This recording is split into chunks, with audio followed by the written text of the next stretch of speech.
जय हिंद साथियों, मैं अंकित कुमार यादव आप सभी का स्वागत करता हूं सृष्टि ज्ञान केंद्र में, जहां हम कक्षा 11वीं की पॉलिटिकल साइंस का फर्स्ट चैप्टर पढ़ रहे हैं, जिसका नाम है संविधान क्यों और कैसे, जिसमें हमने अनेक विषयों को पढ़ लिया है। और लास्ट क्लास में हमने पढ़ा था कि राष्ट्र की बुनियादी पहचान किस प्रकार से विकसित होती है, और आज हम चल रहे हैं समझने कि एक संविधान किस प्रकार से एक राष्ट्र में अपनी सत्ता को स्थापित करता है, वो कौन कौन से तत्वों को अपने अंदर सम्मिलित करता है जिससे कि उसे एक राष्ट्र में एक पहचान मिलती है, उसकी सत्ता स्थापित होती है। तो चलिए पढ़ते हैं और समझते हैं कि किस प्रकार से संविधान अपनी सत्ता को स्थापित करता है। तो आइए जानते हैं। हमने संविधान द्वारा किए जाने वाले कुछ कार्यों की रूपरेखा प्रस्तुत की है। इन कार्यों से स्पष्ट होता है कि क्यों अधिकतर समाज में एक संविधान होता है, लेकिन संविधान के बारे में हम 3 और प्रश्न कर सकते हैं। देखो, ये है संविधान के लिए बताए गए कुछ काम, ये आप देख लेना। वैसे चलो मैं भी बता देता हूं। सरकार किसी भी नागरिक को किसी धर्म का पालन करने या ना करने की आज्ञा नहीं दे सकती, ठीक है। सरकार की शक्ति या सीमा, ठीक है। सरकार को आय और संपत्ति की असमानता को कम करने का प्रयास अवश्य करना चाहिए। ये सरकार संविधान के द्वारा किए जाने वाले कुछ काम हैं। ये काम संविधान, राष्ट्रपति के पास प्रधानमंत्री को नियुक्त करने की शक्ति है, ये हमारे देश में, ठीक है। संविधान वह सर्वोच्च कानून है जिसका सभी को पालन करना पड़ता है। सच है, संविधान से बड़ा इस देश में कोई नहीं है, ठीक है। और भारतीय नागरिकता किसी खास नस्ल, जाति या धर्म पर सीमित नहीं है। हमारे देश में आपको किसी विशेष नस्ल, धर्म, जाति पे होने पर आपको नागरिकता नहीं, आपको नागरिकता तब मिलेगी जब आपके अंदर कुछ गुण होंगे। आप भारत की जमीन पर पैदा हुए हैं, यही आपकी नागरिकता के लिए काफी है, यही आपकी नागरिकता के लिए काफी है। किसी खास नस्ल, जाति, रंग, भेद इसका होने की आपको कोई जरूरत नहीं है। समझ में आई बात? तो ये है, तो ये प्रश्न है, ठीक है। और भी कुछ प्रश्न हैं, जैसे इन कार्यों से स्पष्ट होता है कि क्यों अधिकतर समाजों में एक संविधान होता है। ये कार्य जो बताए गए, इन कार्यों से हमें समझ में आता है कि एक देश को संविधान की क्यों जरूरत है, क्योंकि ये वो संविधान, मैंने बताया ना, संविधान तीसरा काम जब हम पढ़ रहे थे तो उसमें क्या हमने देखा कि संविधान वो शक्ति है जो एक दूसरे में, संविधान वो शक्ति है जो देश में सबसे पहले अपनी सत्ता स्थापित करती है। देश में सबसे पहले सत्ता स्थापित करने वाला कोई होता है तो वो कौन होता है? संविधान होता है, जो अपनी सत्ता को स्थापित करता है और फिर उसके हिसाब से, उसके अकॉर्डिंग पूरा देश चलता है, उसके अकॉर्डिंग फिर पूरा देश चलता है। ये आपने देखा है, ये सुना भी है और ये समझा भी है आपने। ये देखा, सुना, समझा, सब कुछ है आपने, ठीक है। आगे सुनो। लेकिन संविधान के बारे में हम 3 और प्रश्न कर सकते हैं, और 3 प्रश्न हम पूछ सकते हैं। वो 3 प्रश्न क्या है, सुनना ध्यान से। संविधान क्या है? संविधान क्या है? संविधान कितना प्रभावी है? क्या संविधान न्यायपूर्ण है? ये बहुत महत्वपूर्ण प्रश्न है, बहुत ही महत्वपूर्ण। ये 3 प्रश्न जो मैंने आपसे करे, संविधान क्या है, संविधान कितना प्रभावी है, क्या संविधान न्यायपूर्ण है। अगर कोई भी संविधान न्यायपूर्ण नहीं होगा ना, तो वो लंबे समय तक टिक नहीं सकता है। एक संविधान का न्यायपूर्ण होना उसकी सबसे पहली प्राथमिकता होनी चाहिए। वो अपने समाज में रहने वाले सभी व्यक्तियों के साथ क्या करे? न्याय, तभी वो प्रासंगिक हो सकता है। पहला काम में यही तो है ना संविधान का, कि वो अपनी जनता को क्या दिलाए? विश्वास, कि मैं आपके साथ क्या करूंगा? न्याय, मैं आपको न्याय दूंगा अपने माध्यम से। यही है ना पहला काम संविधान। आपको क्या दिलाना? विश्वास, कि आप मुझ पर विश्वास करें, आपके साथ अगर कुछ गलत होगा तो न्याय दिलाने का काम मैं करूंगा, न्याय दिलाने का काम मैं करूंगा। समझ में आई बात? वो चीज समझने वाली बात, ठीक है। अधिकतर देशों में संविधान एक लिखित दस्तावेज के रूप में होता है, हमारे देश में भी है। हमारे देश का संविधान कैसा है? हमारे देश का संविधान एक लिखित दस्तावेज, एक लिखित दस्तावेज है, ठीक है, होता है, जिसमें राज्य के बारे में कई प्रावधान होते हैं। यह प्रावधान बताते हैं कि राज्य का गठन कैसे होगा और वह किन सिद्धांतों का पालन करेगा। संविधान देख लो क्या है? संविधान एक लिखित दस्तावेज है, सुन लो ध्यान से, संविधान एक लिखित दस्तावेज है, अथवा वो उस देश की राजनीतिक कार्य प्रणाली के ऊपर प्रकाश डालती है, उसके सिद्धांतों के ऊपर प्रकाश डालती है। दिखा ना, जिसमें राज्य के बारे में कई प्रावधान होते हैं, या प्रावधान बताते हैं कि राज्य का गठन कैसे होगा और वह किन सिद्धांतों का पालन करेगा। जब हम किसी देश के संविधान की बात करते हैं तो सामान्य रूप से हम उसी दस्तावेज का जिक्र कर रहे होते हैं, लेकिन कुछ देशों जैसे इंग्लैंड के पास कोई दस्तावेज नहीं है। इंग्लैंड के पास कोई दस्तावेज नहीं है, संविधान जैसा कोई दस्तावेज नहीं है। उनके पास एक सूची है, उनके पास क्या है? लिस्ट ऑफ वर्क है, लिस्ट ऑफ वर्क, ठीक है, अभी देखना। लेकिन कुछ देशों जैसे इंग्लैंड के पास ऐसा कोई दस्तावेज नहीं है जिसे संविधान कहा जा सके, बल्कि उनके पास दस्तावेजों और निर्णयों की एक लंबी श्रृंखला है जिसे सामूहिक रूप से संविधान कहा जाता है। अंततः हम कह सकते हैं कि संविधान वह दस्तावेज या दस्तावेजों का पुंज है जो उन कार्यों को करने का प्रयास करता है जिसका ऊपर उल्लेख किया गया है। तो आप कह सकते हैं कि संविधान वो दस्तावेज है या वो उन दस्तावेजों का पुंज है जो एक देश को सैद्धांतिक रूप से चलाने के लिए एक मार्ग प्रशस्त करता है, मतलब मार्गदर्शन करता है कि एक देश को इस रास्ते पर चलना चाहिए और इस प्रकार से चलना चाहिए। लेकिन विश्व में अनेक संविधान केवल कागज पर ही होते हैं, वे केवल थोथे शब्द होते हैं और कुछ नहीं।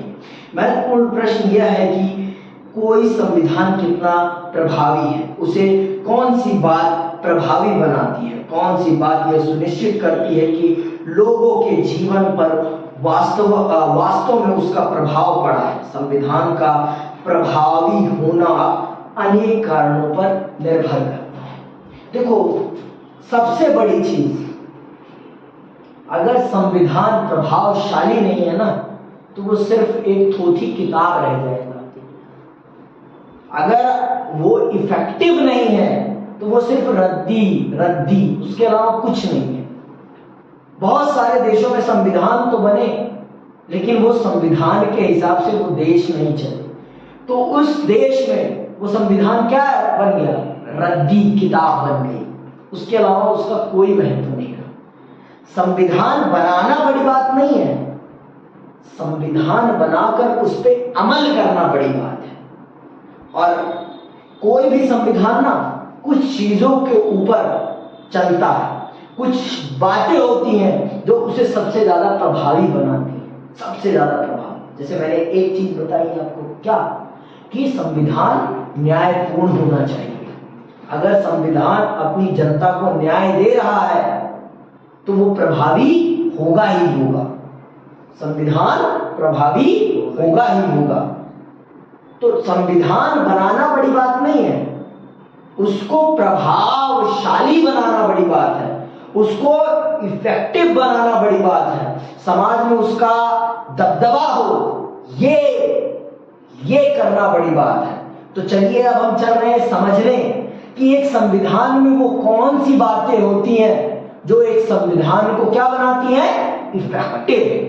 वो कौन सी चीजें हैं जो एक संविधान को इफेक्टिव बनाती हैं और जिससे कि वो जीवंत बना रहता है, जो उसे जीवंत बनाती हैं, जो उसे जीवंत समाज में उसका अस्तित्व स्थापित करती हैं। अगर आज हमारा संविधान 70 साल से या मान लीजिए 72 साल से भारत का नेतृत्व कर रहा है, 71 साल से नेतृत्व कर रहा है भारत का, तो आप समझिए कि भारत का संविधान कितना इफेक्टिव है, भारत का संविधान कितना इफेक्टिव है और उससे इफेक्टिव क्या बनाता है ये जानना हमारे लिए जरूरी है। तो चलिए समझाता हूं मैं आपको कि एक संविधान में वो कौन कौन सी बातें होती हैं जो एक संविधान को इफेक्टिव बनाती हैं। तो आइए, संविधान को प्रचलन में लाने का तरीका,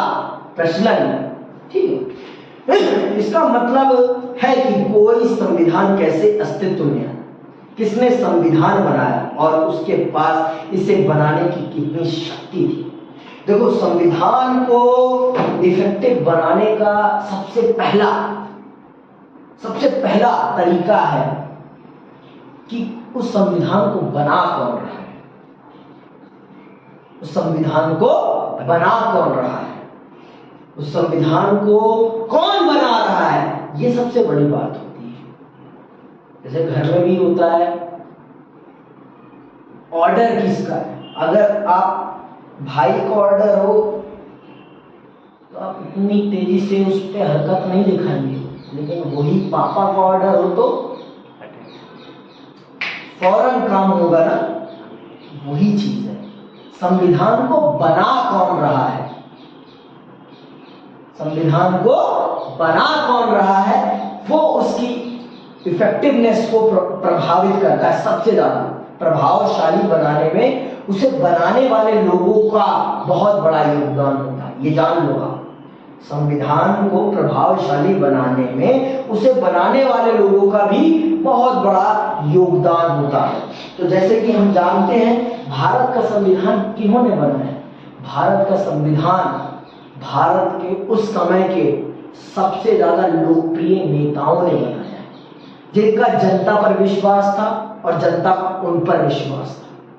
वो जनता पर भरोसा करते थे कि अगर हम कुछ कहेंगे तो जनता हमारी बात को मानेगी, और जनता उन पर भरोसा करती थी कि ये हमारे साथ कभी गलत नहीं होने देंगे। यही कारण है कि भारत का संविधान इतना इफेक्टिव हो पाया। तो अब बात समझ में आई, संविधान को बनाने वाले भी ये तय करते हैं कि संविधान कितना इफेक्टिव होगा।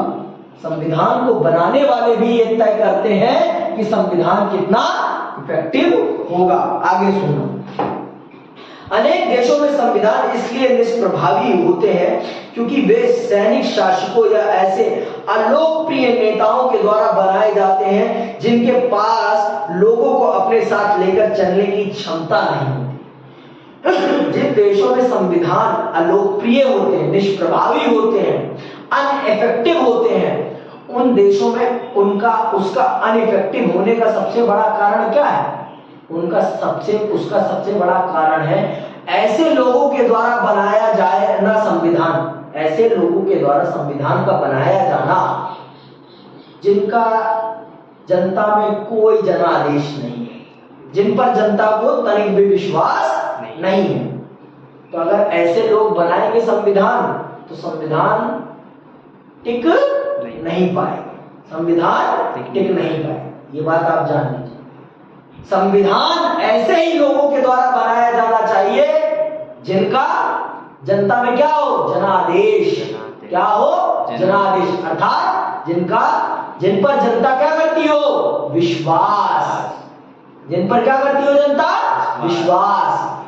और विश्वास ही वो चीज है जो सब कुछ करती है। दुनिया की सबसे महंगी चीज अगर कुछ है तो वो क्या है? विश्वास। अगर मैं आप पर विश्वास कर रहा हूं और आप मेरा विश्वास तोड़ते हैं ना, फिर आप कभी किसी लायक नहीं बचेंगे मेरी नजरों में। मेरी नजरों में ये बात यहां पर भी है। तो अगर संविधान ऐसे लोगों के द्वारा बनाया जा रहा है जिन पर जनता का विश्वास है, तो वो संविधान कितना भी कमजोर क्यों ना हो, वो इफेक्टिव हो जाएगा। वो क्या हो जाएगा? प्रभावशाली हो जाएगा। लेकिन संविधान कितना भी अच्छा हो, लेकिन ऐसे लोगों के द्वारा बनाया जा रहा है जिनका जनता में कोई जनादेश नहीं है, जिन पर जनता तनिक भी विश्वास नहीं करती, तो वो कितना भी अच्छा हो, वो निष्प्रभावी हो जाएगा, अनइफेक्टिव हो जाएगा। ये बात जान लो। अब बात समझ में आई कि संविधान कैसे प्रभावशाली होता है। संविधान के प्रभावशाली होने में संविधान को बनाने वालों का बहुत बड़ा योगदान होता है, बहुत बड़ा योगदान। क्योंकि अगर वो जनता के प्रिय है तो संविधान भी जनता के लिए क्या हो जाएगा? प्रिय। समझ में आई बात? संविधान भी उनके लिए क्या हो जाएगा? प्रिय। आगे सुनो। विश्व के सर्वाधिक सफल संविधान भारत, दक्षिण अफ्रीका और अमेरिका के हैं। दुनिया के सबसे ज्यादा प्रभावशाली संविधान कौन कौन से हैं? सफल भारत का है, दक्षिण अफ्रीका का है और अमेरिका का है के हैं। ये ऐसे संविधानों के उदाहरण हैं जिन्हें एक सफल राष्ट्रीय आंदोलन के बाद बनाया गया। यद्यपि भारतीय संविधान को औपचारिक रूप से एक संविधान सभा ने दिसंबर 1946 और नवंबर 1949 के मध्य बनाया, पर ऐसा करने में उसने राष्ट्रीय आंदोलन के लंबे इतिहास से काफी प्रेरणा ली। राष्ट्रीय आंदोलन में समाज के सभी वर्गों को एक साथ लेकर चलने की विलक्षण क्षमता थी। संविधान को भारी वैधता मिली क्योंकि उसे ऐसे लोगों ने बनाया जिनमें समाज का अटूट विश्वास। सुन लो, संविधान को ऐसे लोगों ने बनाया जिनमें समाज का अटूट विश्वास था और जिनके पास समाज के विभिन्न वर्गों से सीधा संवाद करने और उनका सम्मान प्राप्त करने की क्षमता थी। संविधान निर्माता लोगों को यह समझाने में सफल रहे कि संविधान उनकी व्यक्तिगत शक्तियों को बढ़ाने का कोई साधन नहीं। यही कारण है कि संविधान को भारी वैधता मिली। संविधान का अंतिम प्रारूप उस समय की व्यापक राष्ट्रीय आम सहमति को व्यक्त करता है। आप सब जानते हैं कि भारत का संविधान एक दिन में नहीं बना है। भारत का संविधान मैं मानता हूं 2 साल 11 महीने 18 दिन में बना है, लेकिन उसको बनाने की जो प्रक्रिया थी ना, और उसको बनाने के लिए जो रूपरेखा तैयार की गई थी, वो तैयार होने में 100 साल का समय लगा था। 100 साल। हमने अपने आजादी के लिए कितने साल संघर्ष किया? 150 साल संघर्ष किया। 150 साल, समझ रहे हो? 150 साल संघर्ष किया, तब जाकर हमें हमारी आजादी मिली। तो वो जो संविधान बना ना, वो उस 150 साल के परिश्रम का परिणाम था। वो उस 150 साल के परिश्रम का परिणाम था। तब जाकर हमारा संविधान इतना बेहतरीन संविधान बना। मैंने कहा कि संविधान कितना भी कमजोर क्यों ना हो, लेकिन अगर उसे बनाने वालों में जनता का विश्वास है, तो वो संविधान कितना भी कमजोर क्यों ना हो, वो सफल हो जाएगा।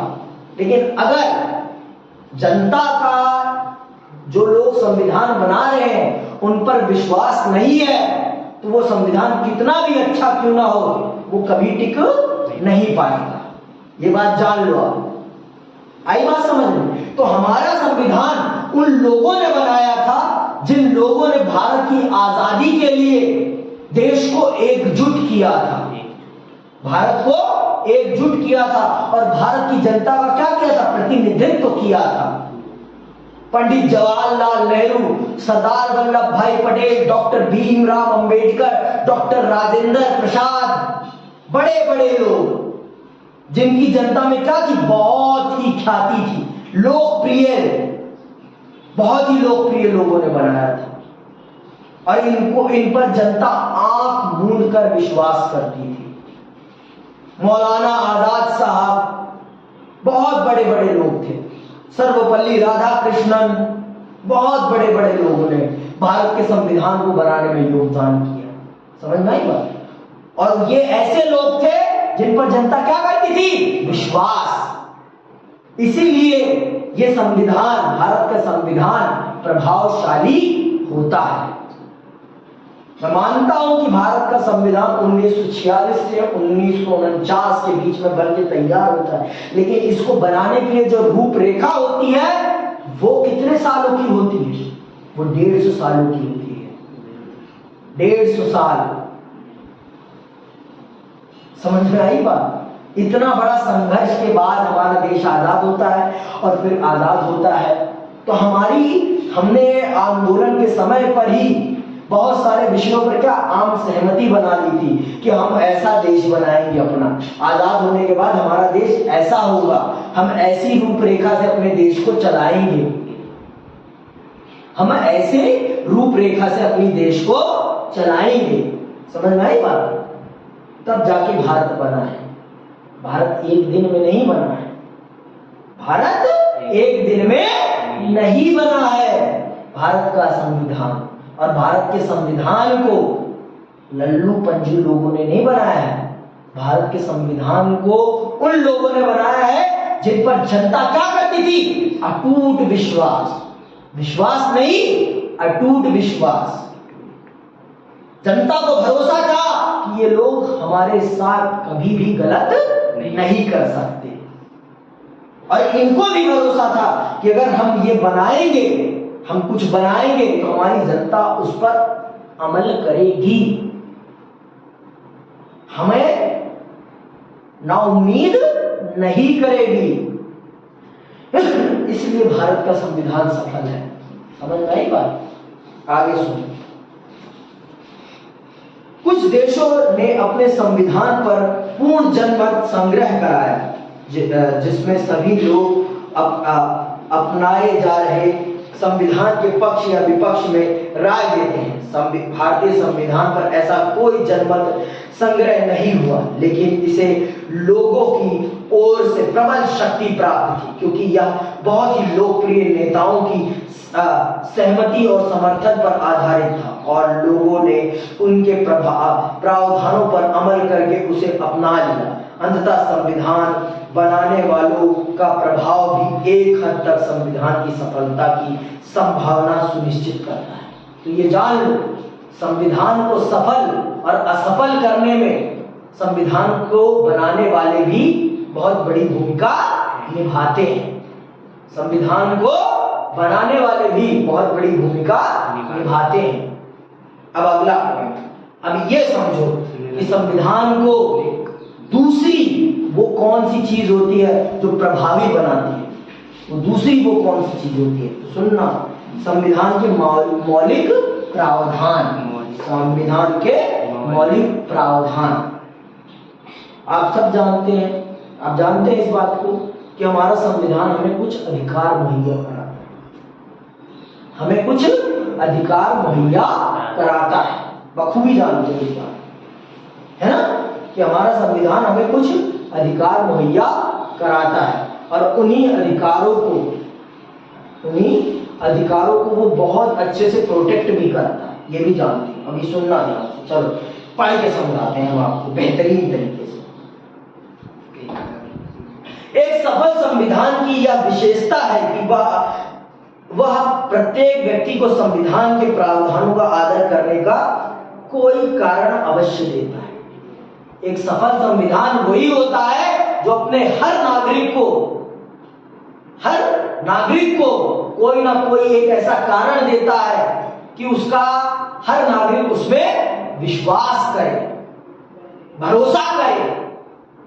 समझ में? तो भारत का संविधान अपने हर नागरिक को ये अवसर देता है, ये उम्मीद देता है कि अगर तुम मुझ पर भरोसा करोगे तो तुम्हारे साथ अन्याय नहीं होने दूंगा। अगर तुम मुझ पर भरोसा करोगे तो मैं तुम्हारे साथ अन्याय नहीं होने दूंगा। भारत का संविधान अपने देश की जनता के साथ ये करता है, ये विश्वास देता है उनको कि अगर तुम मुझ पर भरोसा करोगे तो तो तुम्हारा भरोसा मैं टूटने नहीं दूंगा। ये बात जान लो। आगे सुनो। उदाहरण के लिए जिस संविधान में बहुसंख्यकों को समाज के अल्पसंख्यक समूहों का उत्पीड़न करने की अनुमति दी गई हो, वहां अल्पसंख्यकों के पास कोई कारण नहीं होगा कि वे संविधान के प्रावधानों का आदर करें। अगर मान लो जिस देश का संविधान अपने बहुसंख्यक लोगों को, मतलब जो ज्यादा संख्या में लोग हैं, उनको कम संख्या में रहने वाले लोगों पर अत्याचार करने का अधिकार दिया जाएगा, तो वो कम संख्या वाले लोग उस संविधान पर भरोसा कर पाएंगे? तो वो उस संविधान का आदर करेंगे? अभी नहीं समझ में आया ना? चलो मैं बताता हूं। मान लो, देखो इसको ना सांप्रदायिक मत बनाना, इसे गलत मत लेना, मैं समझाने के लिए कर रहा हूं। जैसे मैं आपको समझा रहा हूं, जैसे मान लो आप जानते हो कि भारत हिंदू प्रधान राष्ट्र है। भारत में सबसे ज्यादा संख्या में अगर किसी धर्म के मानने वाले हैं तो वो कौन से धर्म के मानने वाले हैं? हिंदू धर्म के। किस धर्म के? हिंदू धर्म के। अगर भारत का संविधान हिंदू धर्म के लोगों को यह अधिकार दे कि वो भारत में रह रहे अल्पसंख्यक धर्म के लोगों पर अत्याचार करे, तो क्या वो अल्पसंख्यक, चाहे वो मुसलमान हो, चाहे वो ईसाई हो, चाहे वो बौद्ध हो, चाहे वो सिख हो, चाहे वो जैन हो, तो वो क्या भारत के संविधान पर भरोसा करेंगे? हाँ? अगर हम उनके ऊपर अत्याचार करेंगे तो वो भरोसा करेंगे? वो भारत के संविधान को मानेंगे? कहां से मानेंगे? क्यों मानेंगे? जब आप मेरी प्रोटेक्शन ही नहीं कर रहे तो मैं आपकी क्यों बात मानूंगा भाई? क्यों मानूंगा बताओ? आप तो बहुसंख्यक लोगों को मुझ पर अत्याचार करने का क्या दे रहे हैं? अधिकार दे रहे हैं, तो मैं आप पर विश्वास करूंगा? आप तो मेरी जान लेने का अधिकार दे रहे हैं किसी को, तो मैं आप पर विश्वास करूंगा? आपकी बातों पर अमल करूंगा? नहीं करूंगा ना? तो ये चीज समझो आप। तो अगर इस प्रकार का कोई संविधान करता है जो अपने दो समुदायों में भेदभाव रखता हो, वो संविधान लंबे समय तक टिक नहीं सकता, वो देश भी लंबे समय तक नहीं टिक सकता। पर भारत का संविधान ऐसा है, भारत का संविधान किसी भी धर्म की जनता, किसी भी जाति की जनता के साथ किसी भी प्रकार के भेदभाव को स्वीकृति नहीं देता। वो किसी भी प्रकार के भेदभाव को स्वीकृति नहीं देता, वो हर प्रकार के भेदभाव को दंडनीय मानता है। किसी भी प्रकार का भेदभाव भारत में स्वीकार्य नहीं है, ये बात जानिए आप। भारत का संविधान किसी भी प्रकार के, तो ये है दूसरी चीज। जब हम सबको समान नजर से देखेंगे तो सब हम पर भी समान भरोसा करेंगे। जितना आप मुझ पर भरोसा करेंगे उतना ही वो भी मुझ पर भरोसा करेंगे। अगर मैं आपको इनको मारने का अधिकार दूंगा तो ये मुझ पर भरोसा करेंगे, और मैं आपको भी उतने ही अधिकार दूं और इनको भी उतने ही अधिकार दूं, तो दोनों मुझ पर भरोसा करोगे ना? ये बात है। तो भारत का संविधान क्या करता है? भारत का संविधान अपने दोनों नागरिकों को, सभी नागरिकों, बहुसंख्यकों को जितने अधिकार है उतने ही अल्पसंख्यकों को भी अधिकार देता है। अल्पसंख्यकों को थोड़ा ज्यादा ही दे देता है। समझ में आई बात? जितनी कानूनी शक्ति भारत के संविधान ने बहुसंख्यकों पे लगाई है ना, उतनी अल्पसंख्यकों पे नहीं लगाई है। समझ में आई बात? आगे सुनो।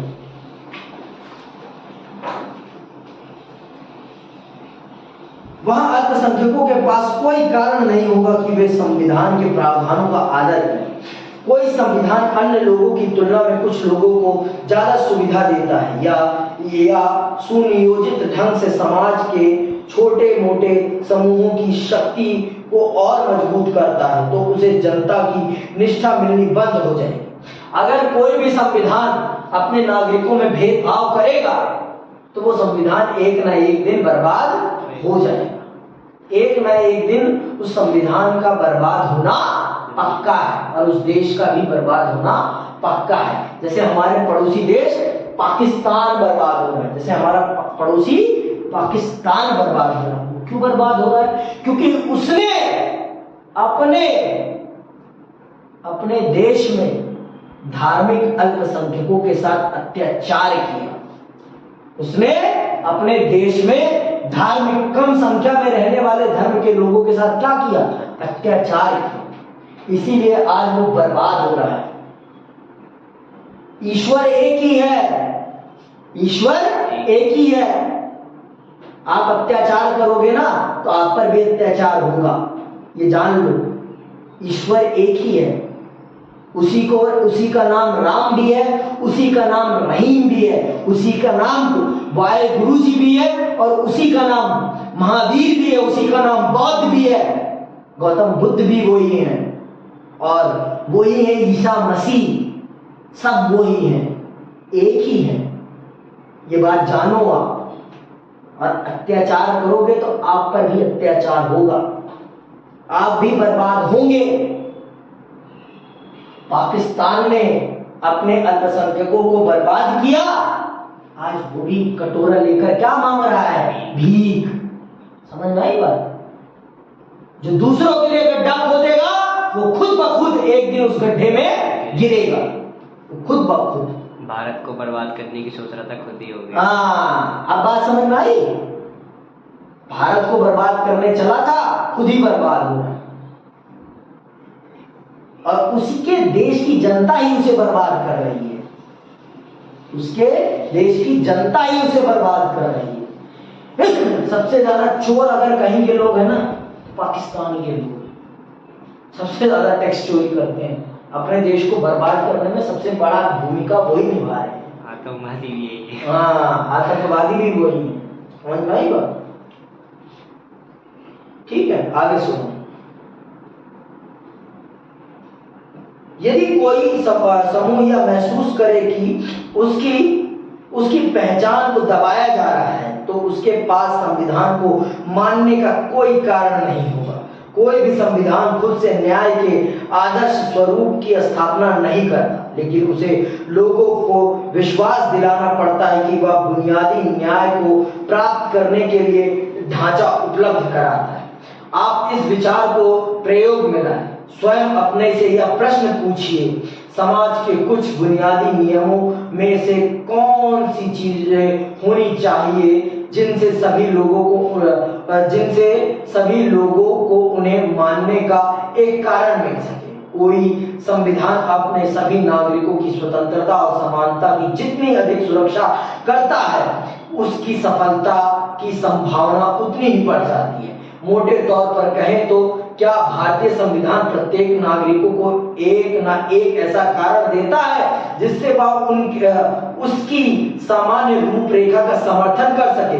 इस पुस्तक को पढ़ने के बाद आप इस प्रश्न का हाँ में उत्तर देने की स्थिति में होने चाहिए। ये बात जान लीजिए। देखो, आप जब इस किताब को पढ़ लेंगे ना तो आपको पता चल जाएगा कि भारत का संविधान सच में अपने हर एक नागरिक को एक ऐसा कारण देता है जिस कारण से इस देश का हर एक नागरिक भारत के संविधान पर विश्वास कर सके। भारत के हर एक नागरिक को भारत का संविधान कोई ना कोई एक ऐसा कारण मुहैया कराता है जिससे कि भारत का हर नागरिक भारत के संविधान पर विश्वास करता है, और जिस कारण से भारत का संविधान 71 साल से भारत की सेवा में है। भारत की सेवा में है 71 साल से। क्यों है? क्योंकि वो अपने हर एक नागरिक को कोई ना कोई एक ऐसा कारण उपलब्ध कराता है जिससे कि उसके देश की जनता उस पर विश्वास करती है। कोई भी संविधान तभी सफल होगा जब वो अपने देश के नागरिकों के दो मुख्य अधिकारों, स्वतंत्रता और समानता की जितनी रक्षा करेगा। जो संविधान अपने देश की जनता की स्वतंत्रता और समानता की जितनी रक्षा करेगा, वो संविधान उतना ही सफल होगा। और भारत के मौलिक अधिकार आपने पढ़ रखे हैं, अभी पढ़ेंगे आप तो आप देख लेंगे, खुद ब खुद जान जाएंगे कि भारत का संविधान किस प्रकार से अपने देश की जनता को ऐसे अधिकार उपलब्ध कराता है जिन अधिकारों के माध्यम से हर एक नागरिक भारत के संविधान पर विश्वास करने के लिए मजबूर हो जाता है। उसके पास कोई कारण नहीं बचता कि वो भारत के संविधान पर विश्वास ना करे। उसके पास कोई कारण नहीं बचता कि वो भारत के संविधान पर विश्वास ना करे। समझ में आई बात? तो चलिए अब एक और है, संस्थाओं की संतुलित रूपरेखा। संस्थाओं की संतुलित रूपरेखा, ये भी बहुत महत्वपूर्ण है। देखो, दो चीजें तो हमने समझ ली, क्या कि संविधान को सफल बनाने में दो चीजें बहुत, पहली क्या है, संविधान को बनाने वाले, और दूसरा क्या है, संविधान के द्वारा अपनी जनता को दिए जाने वाले अधिकार। ये दो चीजें संविधान को सबसे ज्यादा इफेक्टिव बनाती है।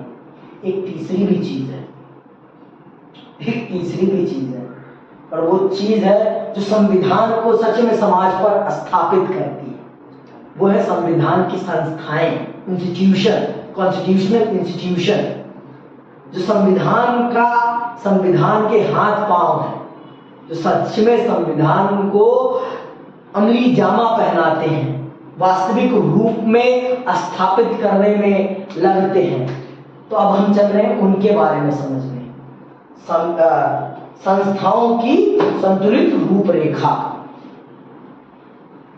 संस्थाओं की संतुलित रूपरेखा, जब मैंने ये चैप्टर स्टार्ट किया था तो मैंने 3 संस्थाओं के बारे में बताया था, याद है?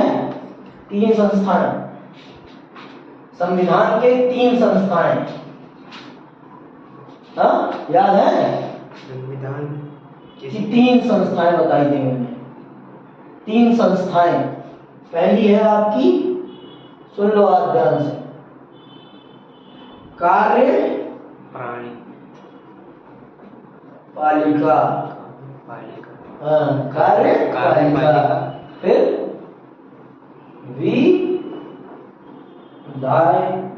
विधायिका और वो, फिर न्याय पालिका। याद आया कुछ? ये वो 3 संस्थाएं हैं। ये संविधान के हाथ पांव हैं, हाथ पांव और आंख। आंख संविधान में हाथ पैर। हाँ, हाथ पैर और आंख है, जिनके माध्यम से संविधान अपने आप को अमली जामा पहनाता है। ये वो है 3 संस्थाएं, ठीक है? तो ये है आपकी 3 वो संस्थाएं जिनके माध्यम से आपका संविधान समाज पर अपने आप को लागू करता है। चलिए आइए समझते हैं कि इन तीनों संस्थाओं के बीच में संविधान किस प्रकार से संतुलन साधता है, इन तीनों की शक्तियों में किस प्रकार से संतुलन साधता है। ये तीनों पर, इन तीनों को एक साथ रखना बहुत जरूरी है। एक लोकतांत्रिक देश में इन तीनों की बहुत बड़ी भूमिका है। ये 3 जो है ना, ये 3 बहुत बड़ी चीज है। यही 3 पूरे देश को चलाने का काम करते हैं, यही 3। और इनमें से अगर एक भी डगमगाया ना तो देश भी डगमगा सकता है। तो इसीलिए संविधान ने ना इन तीनों की शक्तियों को बहुत ही संतुलित तौर पर नाप के बांटा है, बहुत ही सही तरीके कि अगर एक गलत करे ना तो दूसरा उसको सही करे। अगर ये गलत करता है तो ये उसको सही करेगा, और ये गलत करता है तो ये इसको सही करेगा, और ये गलत करता है तो ये इसको सही करेगा। सबको ऐसे दे रखी है ताकत जिससे कि कोई गलत ना कर सके, कोई गलत ना कर सके। समझ में आई बात? तो चलो समझते हैं कि आपके संविधान में किस प्रकार से इन तीनों के बीच में ताकत को बांटा हुआ है। इन तीनों के ऊपर विशेष चैप्टर हैं, आपके पता होना चाहिए। ये तीनों जो है ना संस्थाएं, इनको आप एक चैप्टर के रूप में पढ़ोगे, तीनों के ऊपर, ठीक है? सुनना ध्यान से। संविधान को जनता नहीं, प्राय एक छोटा समूह ही नष्ट कर देता है। जनता कभी नष्ट नहीं करती, बर्बाद कुछ ही लोग करते हैं, कुछ ही लोग करते हैं बर्बाद। लंका को भी बर्बाद कुछ ही लोगों ने किया। सिर्फ किसने किया? 2 लोगों ने। बता सकते हो किसने किसने? किसने किसने? सिर्फ 2 लोगों ने बर्बाद किया है। लंका को सिर्फ 2 लोगों ने बर्बाद किया है। किसने किसने बताओ? एक तो रावण है। एक तो रावण है, ये तो सही है। दूसरा उनका भाई, दूसरा उसकी बहन शूर्पणखा। उसका भाई तो अच्छा था। शूर्पणखा, शूर्पणखा वो नखा है जिसने रावण की पूरी नखा बर्बाद कर दी। पूतना, शूर्पणखा उसकी बहन। नहीं। पूतना कहां से आ गई? शूर्पणखा को नहीं जानते? जो राम भगवान के पास आती हैं, आप मुझे बहुत पसंद हो, आपसे मैं शादी करूंगा, हाँ। सीता को मार डालूंगी मैं।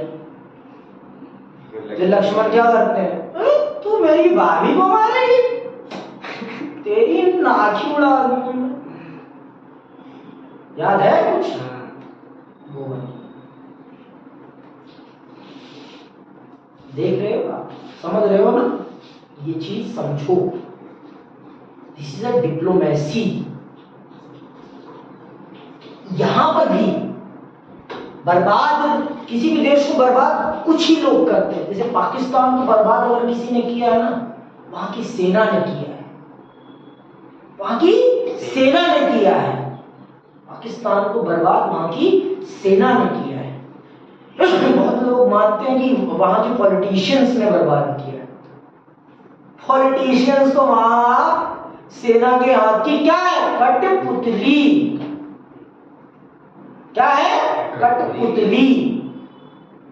हाथ की कठपुतली है। तो ये जान लो, आगे सुनो।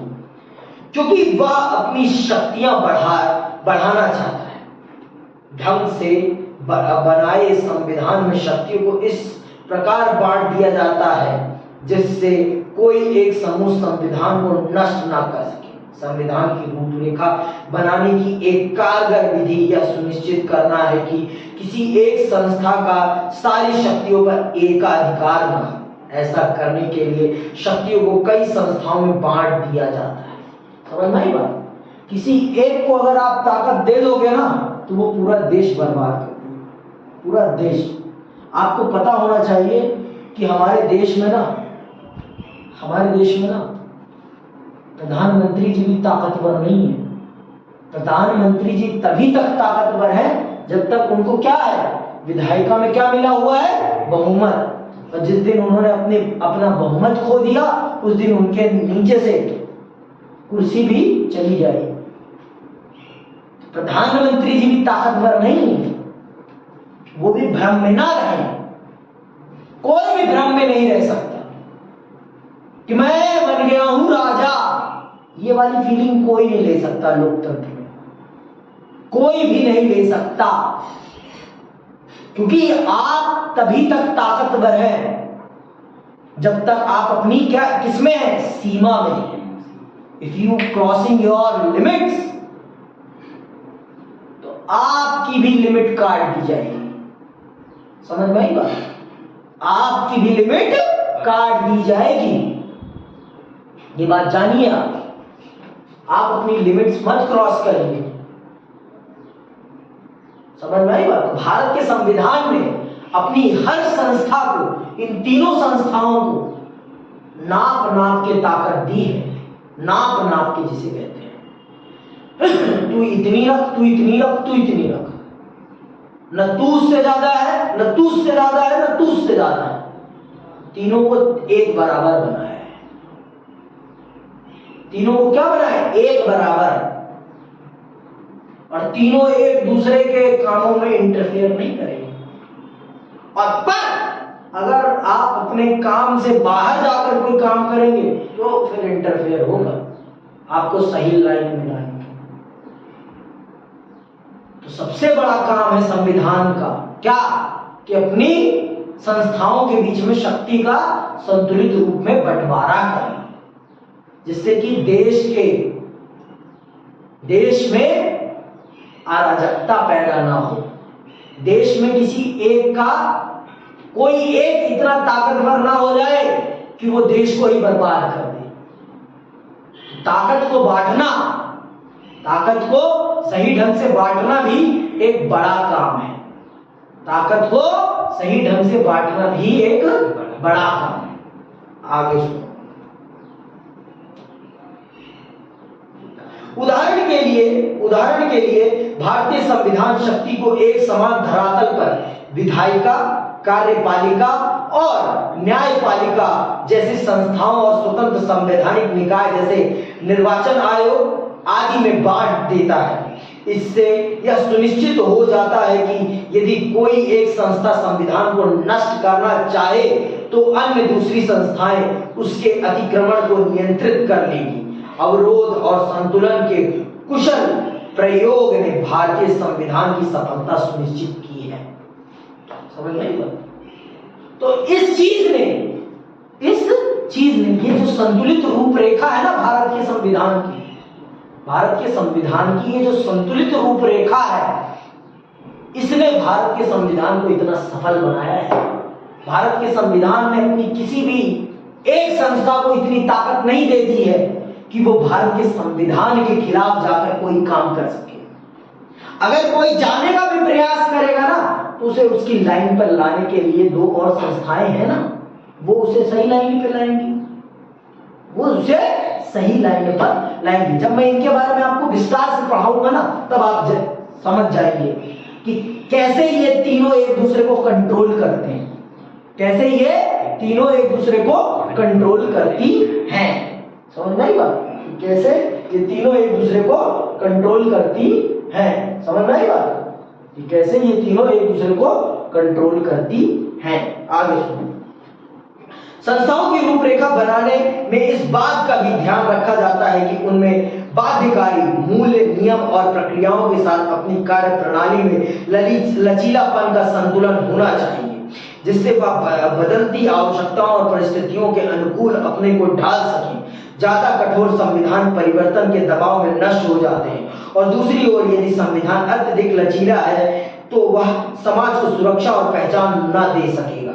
सफल संविधान प्रमुख मूल्यों की रक्षा करने और नई परिस्थितियों के अनुसार स्वयं को ढालने में एक संतुलन रखते हैं।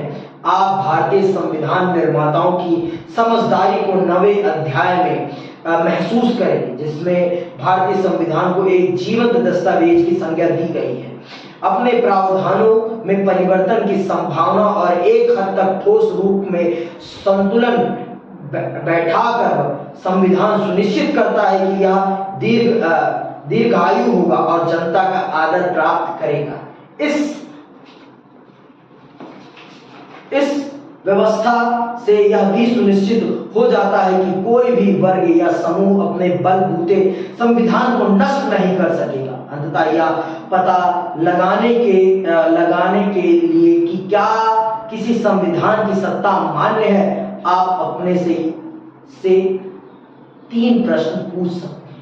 ये 3 आप प्रश्न अपने से पूछ लेंगे ना तो आपको पता चल जाएगा कि आपके देश पर संविधान का शासन है या नहीं, देश संविधान के अनुसार चल रहा है या नहीं। ये 3 प्रश्न अगर आप अपने आप से पूछ लेंगे तो पहला प्रश्न क्या है, सुनना।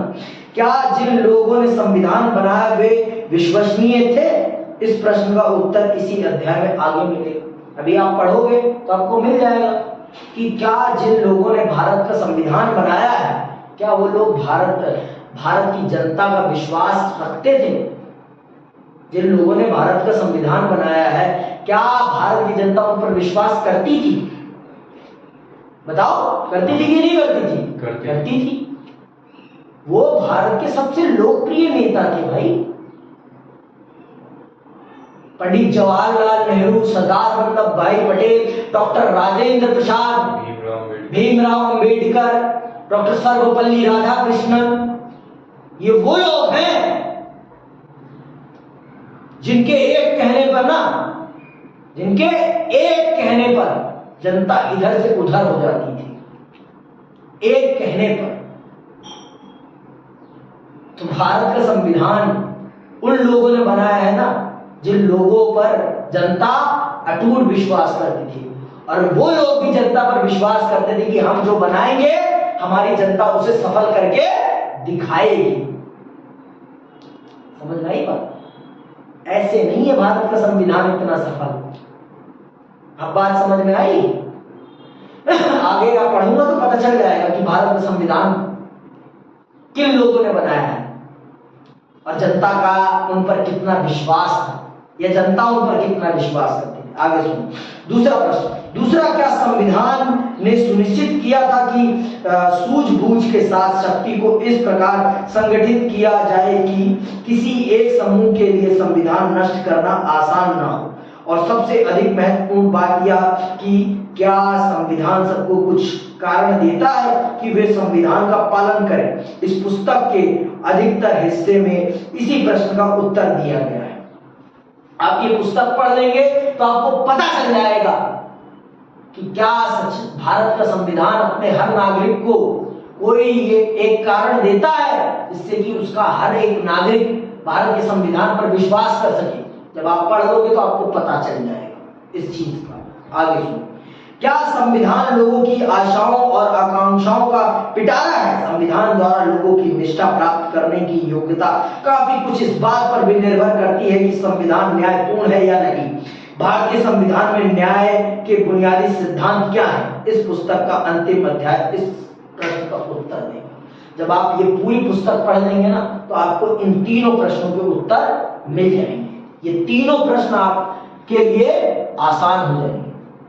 पहला प्रश्न तो आप इसी पुस्तक में इसी अध्याय में समझ जाओगे। क्या जिन लोगों ने भारत का संविधान बनाया है क्या वो विश्वास पात्र थे जनता के? आप खुद ब खुद जान जाओगे अभी जब मैं आगे पढ़ाऊंगा। ठीक है, तो कल से अगली क्लास में हम पढ़ेंगे भारतीय संविधान कैसे बना। आज के लिए बस इतना ही, यहीं लेता हूं मैं आपसे विराम। और अगर आपके कोई हो प्रश्न तो आप पूछिए, मैं उसका जवाब देने का प्रयास करूंगा। इसी के साथ जय हिंद, जय भारत।